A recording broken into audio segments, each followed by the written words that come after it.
Thank you very much, Gianni, and good morning.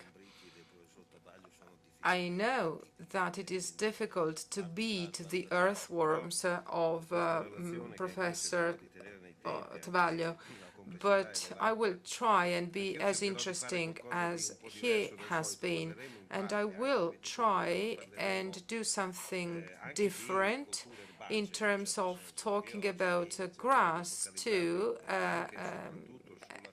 and I will focus on the physiology of grass turf, because we have the impression that soil management is key. We all have it, but we do not know enough of it, and we need to know more about the turf too.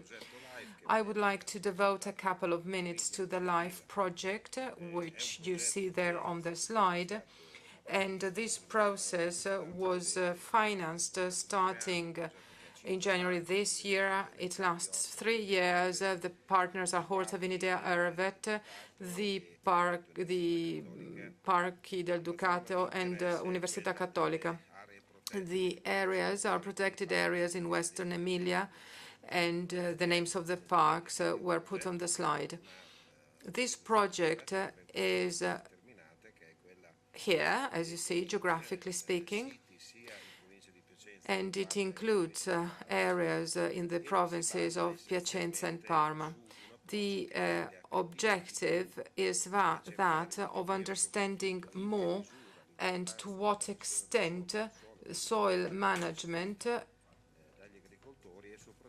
in general is understood and known by farmers. And then you have another objective, which is that of setting up a decision-making tool that can then be disseminated in a user-friendly way via the web, and which will help us in a certain situation to understand what limiting factors are present in the soil, and then discuss and agree on what has to be done with demo farms, which are farmers who are ready and willing to discuss with us about problems, so that in the end we come up with solutions that can, for instance, increase the content of organic matter, which can solve the problem of erosion, which can solve nutritional problems, so that we have more sensitivity in the underground component of the undersurface component of the vineyard, which is something that sometimes we neglect, also because we know it less. One of the objectives here is to, at the end of the day, offer ecosystems and ecosystem services, because of course farmers also work to the benefit of the community while respecting the environment. Now, let's come to the topic and the matter at hand, which is the management of the soil in vineyards as an ecosystem. And I will talk about ecosystems all the time, because today we need to consider an interaction which is between the vines and all the rest. And you have 3 classic elements that we all know about, and it is: what is the direct impact on the vegetative expression of the vine and grape composition, impact on the surrounding environment. We talk about biodiversity and erosion, and then of course there are technical and economic aspects which have to be considered. As a matter of fact, today I would like to focus on the physiology of grass coverage, because we have the impression that this is really something that increases our knowledge. We know that we have these four different techniques with weed removal, and then we also have a combination of the mulching and the other mulching, wedging, weeding, sorry, and plowing. And we think of that also in relation to the management of grass coverage and turf. Of course, we already have to have an idea about water consumption, and we also need to know what the production of biomass will be after grass has been mown. So we have an interaction between the roots of the grass and the roots of the vine. What happens between these two root systems? Do they love each other, hate each other, or what? And there are soil management approaches which are particularly sustainable, and we will talk about that too. And the other impression that we have in general is that the management of soil as an agronomic instrument is not fully exploited as a modulator of the productive capability of the vineyard. Now, this is one of the typical illustrations in handbooks that explain the inputs and outputs when it comes to the water that is used in a vineyard. All the rest is very well known, so I'll fast forward on this. Clearly, there are primary water entry ports, irrigation and rainfall, and also evapotranspiration on the other hand, and percolation. Now, let's look at some more specific techniques. I've tried to get this data based on studies carried a bit everywhere. I can tell you that the number of contributions specifically devoted to this topic is very high. This is something that I borrowed from one of our fellow scholars here in Italy.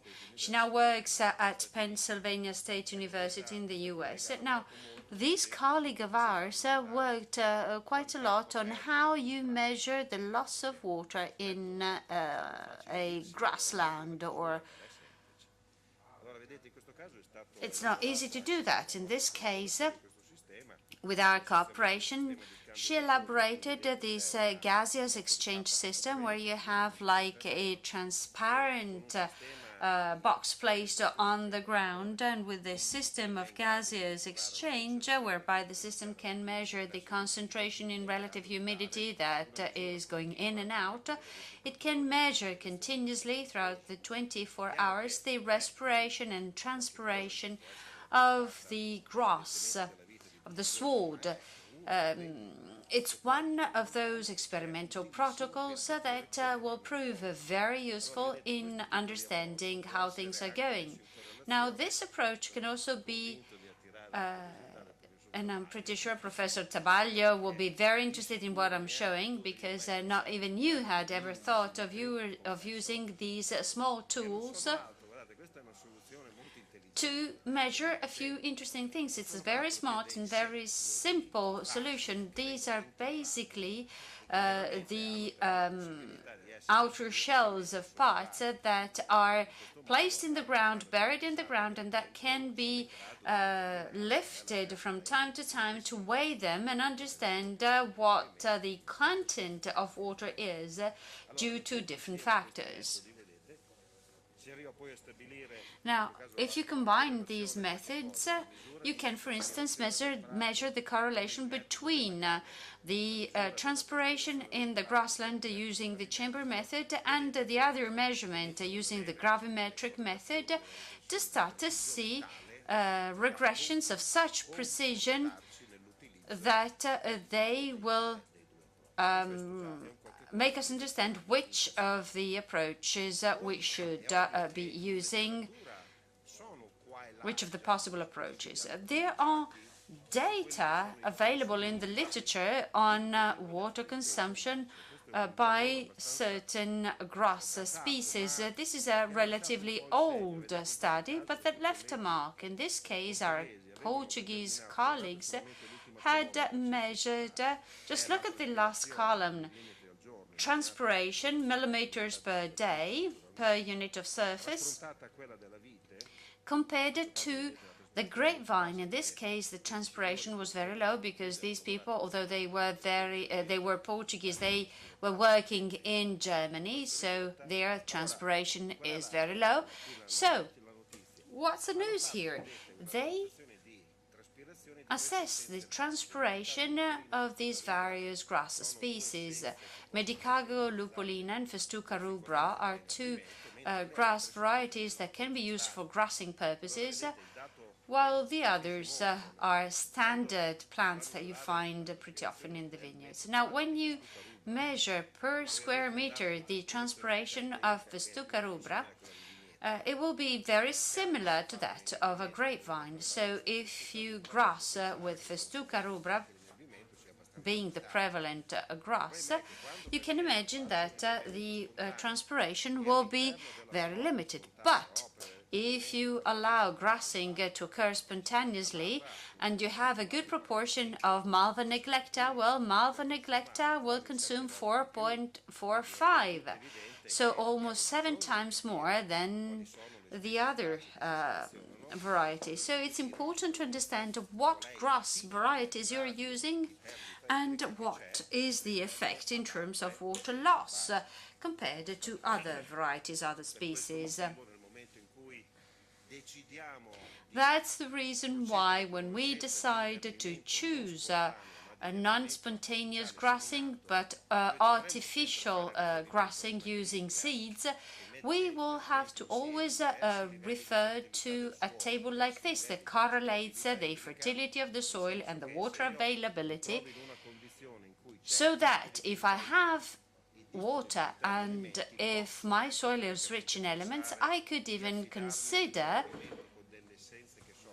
use competitive grasses such as Festuca rondinacea or ryegrass. But if I'm on the other extreme, in a place where I don't have much water and fertility is low, it might be more cautious and conservative to choose other grass varieties that will not compete for water and nutrients, Festuca ovina, for instance. Then there are aspects that, in my opinion, are almost entirely unknown, and two are represented here. What's the water consumption of the sward before and after mowing? When you cut the grass, you would expect it to consume less water, but by how much? And then, what's the water consumption of bare soil with no grass on it? Of course, it will also consume water, it will disperse water. So, the author herself, the same author, together with us, had carried out a very interesting study. Now, this is a non-mowed grass. This is just after mowing, and this is the bare plowed land. You see that mowing occurs at day 0. This is water consumption in the 3 samples day after day. Now, without commenting on the chart, that it would be hard to do, let's look at the conclusions here. The average daily consumption on the 28 days of our test was 4.34 for unmowed grass, 3.38 for the grass after mowing. So there was a certain level of reduction, while the ungrassed or the bare soil consumed 1.97. So mowing reduces the water loss by approximately 4% within the first 4 days and between 13 and 20% for all the following days. In the other sample, the water consumption was respectively reduced by 48 and 37% compared to unmowed and mowed. These are the initial data that suggest what the water saving could be after mowing. Perhaps this is disappointing. We would have expected the mowed grass to perform better. But as you can understand, this is a limited effect over time, and just after 1 week or 10 days, the transpiration levels are restored to interesting levels. Now, this is the dry clipped biomass.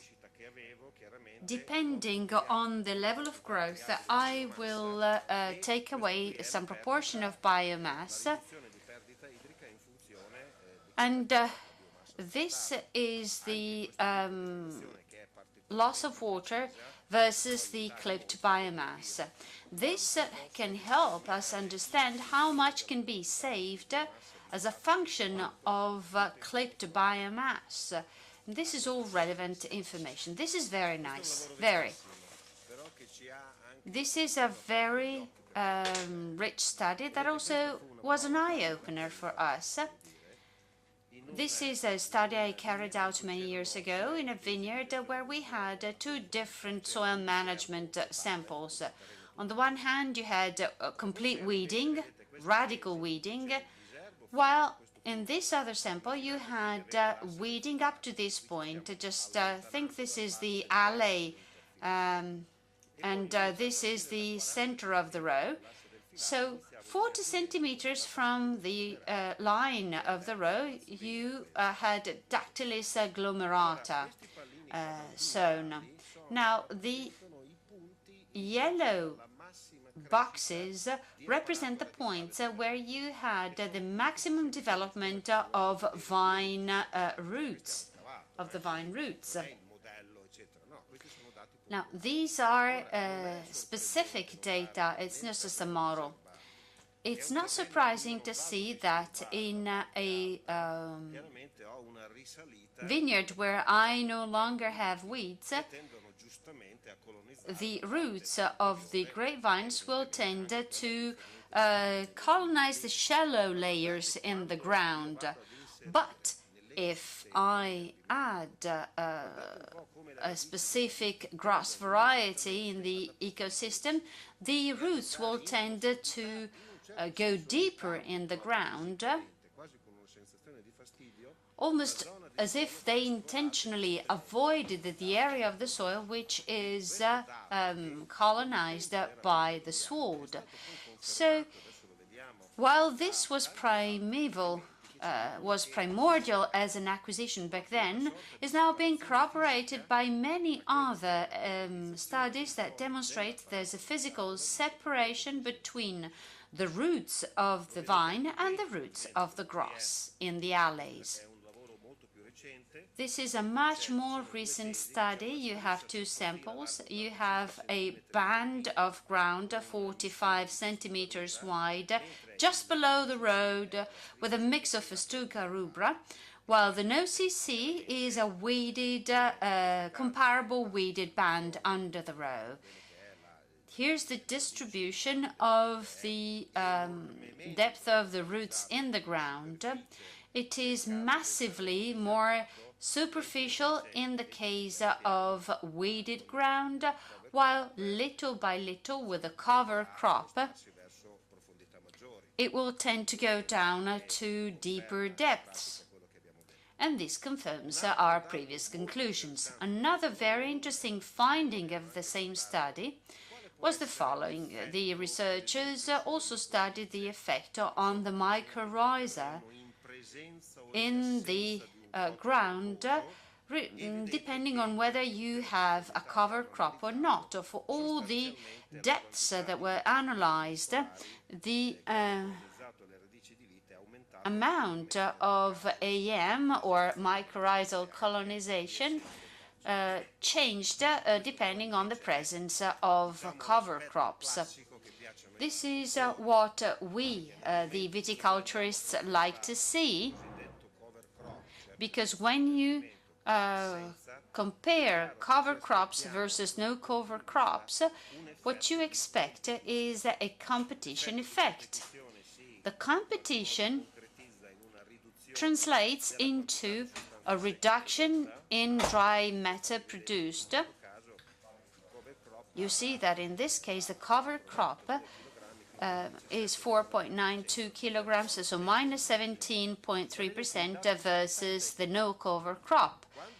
But this is the most relevant piece of information. When you break down into the various organs of the plant, roots, fruit, leaves and canes, again, the dry matter broken down by organ.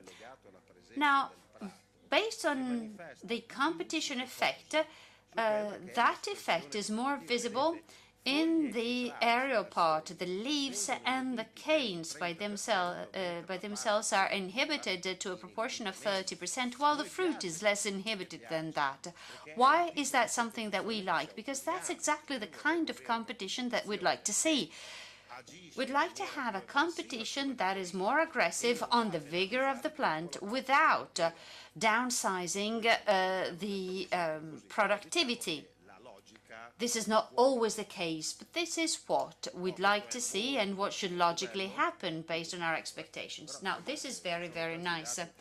There are many interesting pieces of data in this study. This is the root mortality. These are the survival curves. 100% root survival, 50% or total mortality. The dotted line gives you an idea of the survival probability curves with respect to an experiment where either no cover crop had been used, the 4 dots, or 2 different types of cover crops, one with lolium multifolium, the other with buckwheat. Now, mortality at 50% is reached with the cover crops at a number of days which is much lower than the mortality without the cover crop. So this measures in a very elegant way and in a very undisputable way what we were describing before. Basically that grass and vine roots don't like each other. Now, mulching. Everybody says, at least the experts in the field, say that mulching is a way to manage the ground in a particularly sustainable way. Here you see different mulching materials. Many of them are organic and they can be suitable for mulching. Here is a comparison of soil moisture depending on how the soil is managed. You see the mulch, which is always richer in moisture than bare soil. Obviously, because the materials retain the moisture.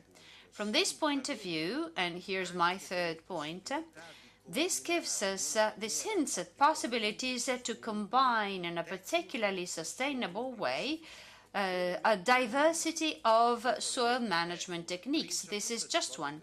This is a clipping of the grass, of the swords, where the clippings are not left on top of the alley, but they are placed on the sides so that it will over time become mulch. So the clippings, the mowings will become mulching. The plant clipping, if it were left in place, would enrich the organic matter, but used in this way, it will translate into a very efficient mulching. Can this be done? Should it be done? What are the limiting factors? Well, we need to collect the data. This is the only study I found in the literature on this technique. But look at this. The researchers here assessed the relationship existing between the amount of light that penetrates under the cover crop that is accumulated, the cover that is accumulated under the row, and the grass in the alley. In other words, if you wanted to control weeds under the rows accumulating the alley grass clippings under the rows, to obtain that result, you have to be able, through a certain number of mowings, to produce a complete darkness under the rows. And when is that achieved? What do you need to have to achieve that? Well, you have to have this. This study tells us that it takes at least 600 grams of fresh biomass per square meter to reduce the PAR at soil level, at ground level, to values that will reduce the growth of weeds. This is vetch. This was the coverage under the row before they accumulated the mowings there. It was 68.4%, 508 grams. I went up to 76% of covering with my test. That means that there's still too much light under the rows, and that allows the weeds to grow. Now, this is oat and vetch, a different mix. If you start with only 42% of coverage, but because the mass was 1,367 grams, after that accumulation, I get 90.1% of coverage, so the available light, the available radiation goes down dramatically. I have actually no data about the different techniques, and what I mean is that we should try and work more in order to have more knowledge and gain more knowledge, because this could really offer something in terms of sustainability. Do I have any time left? A couple of minutes? I can't say everything in 2 minutes, so I will simply focus on 3 things. Grassing, very nice, spontaneous or sown. If we sow the grass, you can pick several things. You see this picture and you think, how beautiful. But, ladies and gentlemen, we do not want to have a golf course. This is not the purpose of having a vineyard. If a grass-covered vineyard is like this throughout the year, it is beautiful, but it is not functional. So we want to see sort of yellow grass during the summer, and then the grass has to be green again later on in the autumn.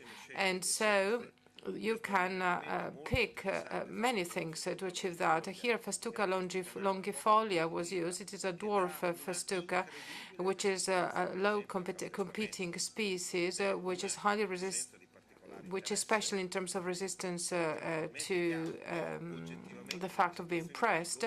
And of course, there are also vigor conditions which entail that I might, for instance, use Festuca rondinacea, which is one of the more aggressive ones. Of course, I have to calibrate everything depending on my environmental needs. And then I would like to focus on one last thing, which is very important for me. This is a test we did many years ago in Romagna. And at the time, we compared and contrasted 5 different land and soil management.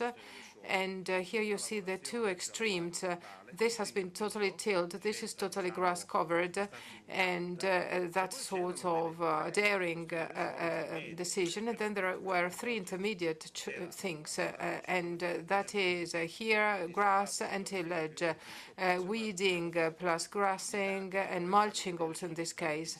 I have so much that I would like to show to you in this respect. But I will boil it down to one thing, which is the effect of soil management. And the theses that I proposed to you were implemented at the same time when the vines were planted. The vines were planted in the spring and soil management was performed in the following fall. So this is the second year of vegetation of the vineyard. This is the third year. Please appreciate the differences caused by soil management in the occupied space. What is it? Do you remember the GDC vineyard, the double cordon one with 5,000 meters of vineyard? Well, in that case, if you had a full tillage, you had 50% of space occupation after 2 years, and here we don't see the grassing, and the other theses are in a sort of intermediate condition. Why am I saying that? I am because I think we should be cautious when acting. I mean, you have to be timely, you have to pick the right moment. I wouldn't be so hasty. I wouldn't manage soil from the very beginning, immediately after planting the vines, in terms of grassing in the alleys, because you could have a competition between the various plants. And there are so many other things I would have liked to tell you, but my time is over. Thank you very much.